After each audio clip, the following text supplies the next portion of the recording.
pode dizer-se a esta altura que o pior já passou? Sim, portanto a normalidade está no essencial reposta, mas claro que ao longo do dia de ontem, e à medida que as horas iam passando, os receios, e enfim, se num primeiro momento não houve tanto se calhar essa percepção de que poderia de facto ser uma questão grave, quando se foi percebendo que era um apagão não apenas nacional, mas enfim, em vários países,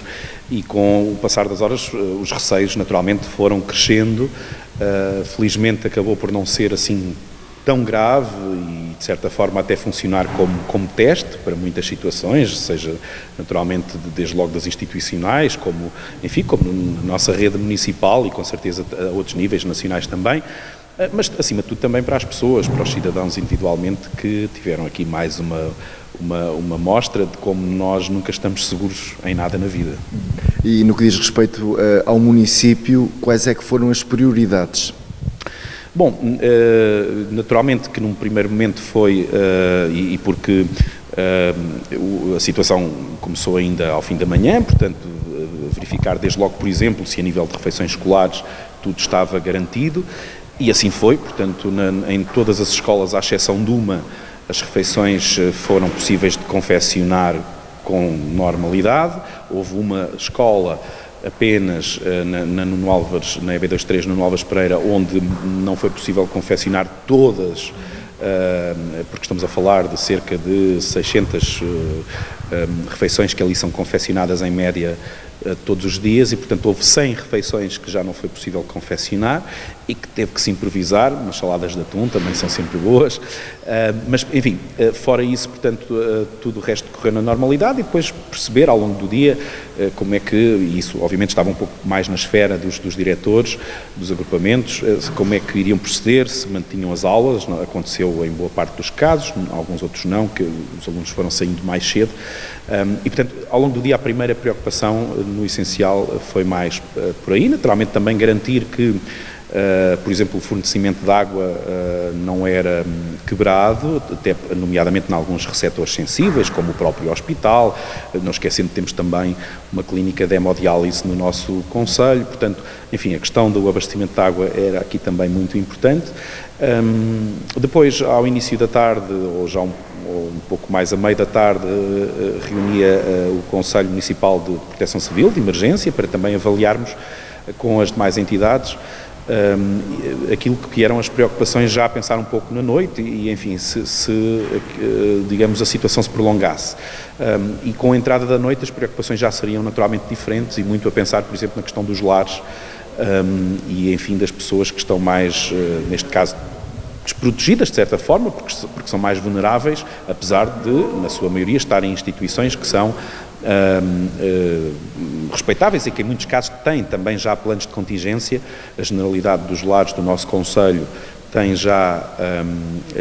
por exemplo, geradores de reserva. Quase todos os grandes lares neste momento já o têm. Há um ou outro que não tinha, conseguiu encontrar geradores. A nossa disponibilidade foi depois também e foi também isso que foi transmitido nessa reunião, no caso de necessidade de faltar, por exemplo, gasóleo para os geradores trabalharem, ou se viesse a faltar água, porque também era natural que depois, com o passar das horas, isso pudesse vir a acontecer à medida que as bombas nas estações elevatórias, por exemplo, fossem deixando de funcionar. Nós, município, temos, portanto, além de que há um plano de contingência, naturalmente, que está já definido há algum tempo para uma situação destas, e que nunca tinha sido testado numa situação destas, portanto foi efetivamente testado, mas portanto esse plano de contingência está definido, e uma dessas contingências é precisamente termos combustível de reserva, que temos nas nossas bombas, nos estaleiros municipais, obviamente a pensar em primeiro lugar nos nossos veículos de emergência e socorro, ambulâncias,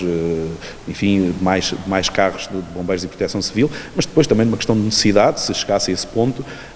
por exemplo, para a PSP ou para a GNR ou para outras situações. E portanto também,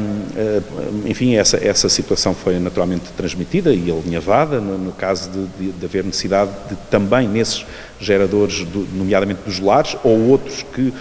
pudessem vir a surgir, do próprio hospital, por exemplo, pudesse, portanto, haver esse apoio, caso viesse a ser necessário. Enfim, felizmente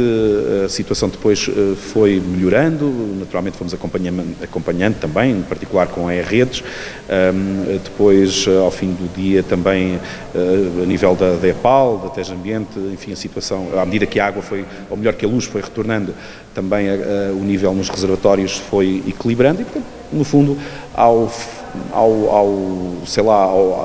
próximo da passagem do dia, portanto ali ao final do dia e já a transição para o dia de hoje, as coisas foram-se restabelecendo e podemos dizer que foi um bom teste e, como dizia, não apenas para as instituições, mas creio que também muito, mais uma vez, para aquilo que é também o comportamento individual e aquilo que deve ser a forma de cada um dos cidadãos também se comportar em situações de crise. E a presença de Castelo de Bode ontem, para os mais desatentos, ontem ficou bem demonstrada a sua importância. Sim, aliás, para quem tenha acompanhado, perceberá que Tomar e a nossa região foi precisamente dos primeiros locais do país a ter o retorno da luz elétrica, também muito por via dessa proximidade. Claro que depois há um sistema enfim, que tecnicamente vai sendo controlado para fazer chegar também a outros pontos sensíveis, e nomeadamente onde existam, lá está, por exemplo, hospitais e outros receptores mais sensíveis, para que, portanto, não é apenas a questão da proximidade, naturalmente, que conta, mas também teve aqui um bocadinho o seu papel. Efetivamente, a nossa região teve bem antes da generalidade de outras partes do país e, portanto, foi mais uma demonstração. Tive a oportunidade já hoje de manhã até escrever sobre isso, dizer que, apesar de ser uma estrutura de facto com muitas décadas e que no dia-a-dia, em regra, já não funciona, pelo menos, obviamente, funciona naquilo que é a retenção de água e que é muito importante para nós, para a região, para Lisboa, como sabemos, onde, enfim, para grande parte da população portuguesa que é abastecida pela água de Albufeira de Castelo de Bode. Mas também nesta vertente da produção de energia, isso já não acontece em regra no dia-a-dia, mas pelo menos para momentos de retaguarda é importante saber que este equipamento se mantém ativo, se mantém capaz e é, como foi demonstrado,